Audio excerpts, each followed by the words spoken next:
Neglect is subtle. It puts the thing neglected or person neglected out of the way at a distance from yourself, from your influence, from your care, from your awareness, your interaction and your concern. Modern children are, for instance, greatly neglected. They're put to bed early. They're not allowed to get up until a certain time. They're not allowed in certain places. They're kept in the back of the car, of course, for safety. Yes, yours, not theirs. You see, it's very convenient to have that which is demanding on your time and resources out of the way. So they're playing quietly in the other room. Well, don't disturb them. Let sleeping dogs lie. You send them to school because, well, it's very convenient, isn't it? They're out of the way, they're occupied, they're dealt with by someone else. But of course it's not what you wanted, you just love and delight to be with them. If your joy and pleasure is in input and love and care, you do not put them away. Children spend much of their time in forced isolation, forced to stay in bed too long, forced to wait at school, wait in assembly, wait in the playground to go in, wait for the teacher to start doing so and so, wait for the rest of the class to finish doing such and such, wait to go home, wait for mum to be free to play, wait for someone else to call, to play with, and then be sent to bed to wait, to go to sleep. They escape into the media, TV, Netflix, their phone. They seek relationships on Facebook and so on and so forth. Desperate for interaction, company, life, doing things, creating, experiencing, change, activity, life.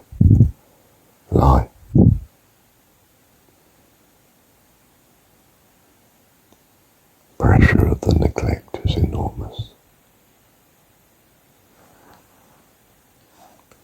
And we are the cause. We collectively and our systems.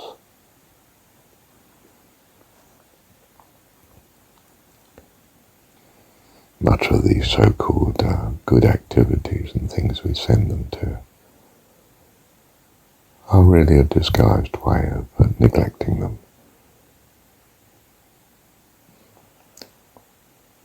Shielding ourselves from the interaction we would have if we delighted in their welfare and their joys and their living experiences. Instead, we try to keep them occupied so they won't invade our presence beyond what we fancy. When you love someone, you maximize your time with them. You maximize your time in their company. They are our priority. And if you're not maximizing your time with your children, I don't mean spending all time with your children, because you probably have other priorities at times, obviously. But there should be a major priority. Should be from the point of view, if they're not, then there are enormous costs in the relationship. and you and they will suffer that cost. To love is to delight, to be with, to contribute to support, to interact with, to just be in the presence of, and delight in the company and the life of the other. That's what loving is. And you may be in a situation where you don't have this love. And whether you'll move towards it or not will depend upon what you value and what you want to value, which is the same thing, of course. To love or to want to love is the same thing. If you know you want to love God, oh my goodness, you love God. And you'll find company for the godly. And of course, for God. Thank you, Heavenly Father. But our catastrophic neglect is, of course, God.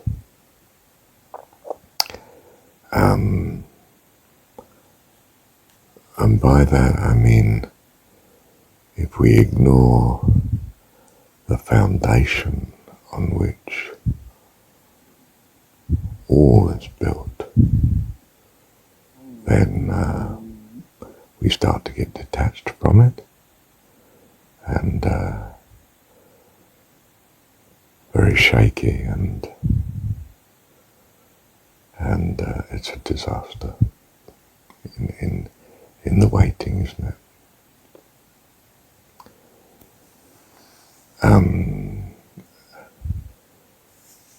Even the very basic understanding of God implies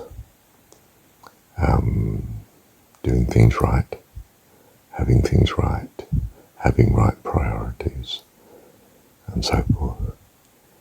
And so, obviously, it's simple logic, isn't it, that if you distance yourself much from such values, such principles, you quickly come unstuck in life. And very sad it is too.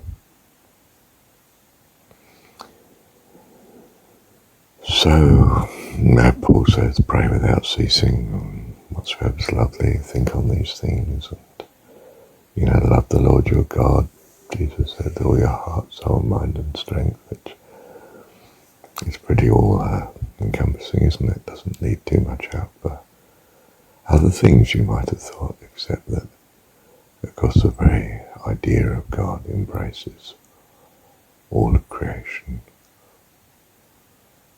I think on principle in my mind that if he created it, he values it. And if he values it,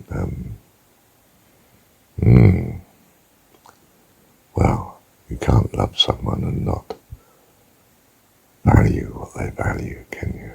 I mean, that's not a rationality at all, is it? True religion is understanding the truth, isn't it? Is being guided by truth and that which is valid and reasoning. It's a sort of basic foundation that's behind the front of commandments that are rational. If they weren't rational, I mean, if there was no rationality in them, if there was no consistency in them, well, it'd be chaos, wouldn't it? So we start to grasp something of wisdom, that prioritizing God with a fairly wise understanding of the notion of God is extremely valuable, even fundamental, to continual existence, leave alone happiness and joy and peace. The love of God should result in, ideally, then a harmony of life that leads to fulfillment of what we value, which is life itself. Joy and peace, creativity,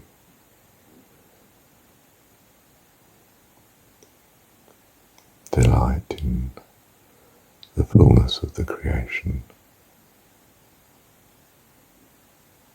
and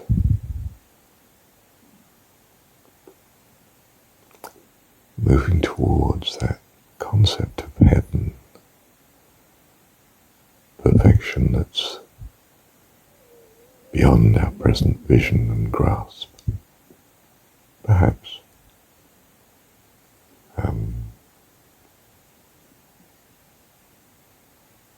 Or perhaps not, when the kingdom of heaven is within you, very much within our grasp and comprehension and